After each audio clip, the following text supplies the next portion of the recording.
السلام علیکم ناظرین، آپ کا میزبان محمد رضوان عاجز آپ کے سامنے حاضر ہے۔ اور ناظرین، آج کا دن جو ہے پاکستان کی سیاسی اور عسکری تاریخ کا غیر معمولی دن ہے۔ آج ہوا کچھ اس طرح سے ہے سابق ڈی جی ISI inter services intelligence lieutenant general retired Faiz Hameed جو ہیں ان کو آج فیلڈ جنرل کورٹ مارشل نے 14 سال قید بامشقت کی سزا سنا دی گئی ہے۔ اب اس کے اوپر ہم بات کریں گے آج کہ یہ سزا کیوں ہوئی، الزامات کیا تھے اور 15 مہینے تک جاری رہنے والی سماعت میں آخر کیا ہوتا رہا، اور اس کا پاکستان کی آئندہ آنے والے دنوں میں جو سیاست ہے اس کے اوپر کیا اثرات مرتب ہونے جا رہے ہیں۔ آئیے آپ کو تمام تفصیلات سے آگاہ کرتے ہیں۔ سب سے پہلے آپ کو جو سمجھنے والی چیز ہے وہ یہ ہے کہ فیض حمید پاکستان آرمی کے انتہائی طاقتور جرنیلوں میں شمار ہوتے تھے۔ ان کی شہرت، ان کے دور میں ہونے والے سیاسی فیصلے اور مختلف حکومتی تبدیلیوں میں ان کے ممکنہ کردار کے حوالے سے ہونے والی جو باتیں ہیں وہ تھیں اور وہ ان کا حصہ رہیں۔ جبکہ 12 اگست 2024 کو فوج نے ان کے خلاف آرمی ایکٹ کے تحت فیلڈ جنرل کورٹ مارشل کا آغاز کیا، اور یہ وہ پروسیس ہے جو صرف انتہائی سیریس الزامات کی صورت میں کھولا جاتا ہے۔ اب بات کرتے ہیں ہوا کیا فوجی عدالت نے جنرل فیض حمید پر 4 سنگین نوعیت کے الزامات جو ہیں ان کی بنیاد پر کارروائی چلائی، اور نمبر 1 پہلا جو الزام تھا ان کے اوپر وہ تھا سیاسی مداخلت۔ ان کے اوپر الزام تھا کہ ریٹائرمنٹ کے بعد بھی وہ مختلف سیاسی امور میں مداخلت کرتے رہے۔ جبکہ دوسرا جو ان کے اوپر الزام تھا وہ تھا آفیشیل سیکرٹ ایکٹ کی خلاف ورزی۔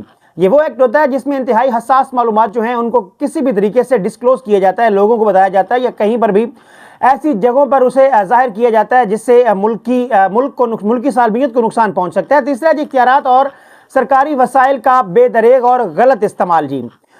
پاور کے غلط استعمال کے باعث بے قصور لوگوں کو متاثر کرنے کا الزام جو ہے وہ بھی ان کے اوپر عائد کیا جاتا ہے۔ جبکہ چوتھا ہے بعض افراد یا گروہوں کو غیر قانونی نقصان پہنچانا اور بعض کو غیر قانونی فائدہ پہنچانا۔ یہ الزام بہت سنگین تھا اور یہ بھی ان کے اوپر موجود تھا، جس میں ان کے اوپر الزام تھا کہ وہ پاور کے غلط استعمال سے بے قصور لوگوں کو متاثر کرتے تھے اور کئی قصوروار لوگوں کو فائدہ بھی پہنچاتے تھے۔ جبکہ اگر ہم بات کریں اس پورے کیس کی سماعت کی تو تقریباً یہ 15 مہینے تک چلتی رہی۔ گواہوں کے بیانات، دستاویزی شواہد اور دفاعی دلائل جو ہیں سب کچھ کورٹ مارشل کے طویل پروسیس کا حصہ رہا۔ جبکہ فوجی حکام کے مطابق ملزم کو اپنی مرضی کے وکیل، پوری ٹیم اور قانونی دفاع کا بھی مکمل جو حق ہے وہ فراہم کیا گیا۔ مزید اس حوالے سے کیا کہتے ہیں فوجی ہر الزام کی الگ الگ بنیاد پر جانچ پڑتال ہوئی اور آخرکار آج کے دن یعنی 11 دسمبر 2025 کو ان کو سزا سنا دی گئی، فیصلہ آ گیا۔ اب ہوا کیا ہے فیصلے میں کیا ہوا ہے کہ 14 سال قید کی سزا سنائی گئی ہے، اور یہ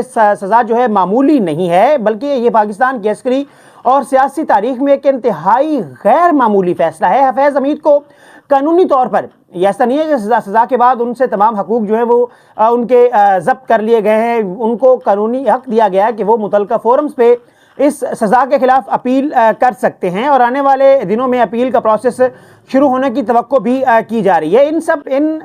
اب اس تمام پروسیس میں سب سے بڑا سوال یہ ہے کہ اس فیصلے کے بعد پاکستان کی سیاست پر کیا اثرات مرتب ہونے جا رہے ہیں۔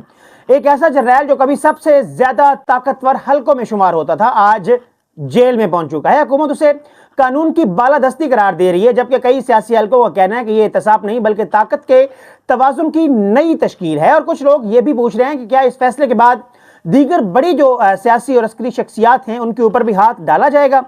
اب اس کے اوپر فیصلہ آپ پر ہے، کیا آپ نے یہ فیصلہ کرنا، اور کمنٹ سیکشن میں مجھے یہ بتانا ہے کہ کیا یہ حقیقی احتساب ہے، کیا کسی بڑے سیاسی اور اسٹیبلشمنٹ ریسیٹ کا آغاز ہونے جا رہا ہے۔ آپ اپنی رائے جو ہیں مجھے نیچے اس ویڈیو کے نیچے جو ہیں کمنٹس میں لازمی دیجیے گا۔ مجھے دیجیے اجازت، اللہ حافظ۔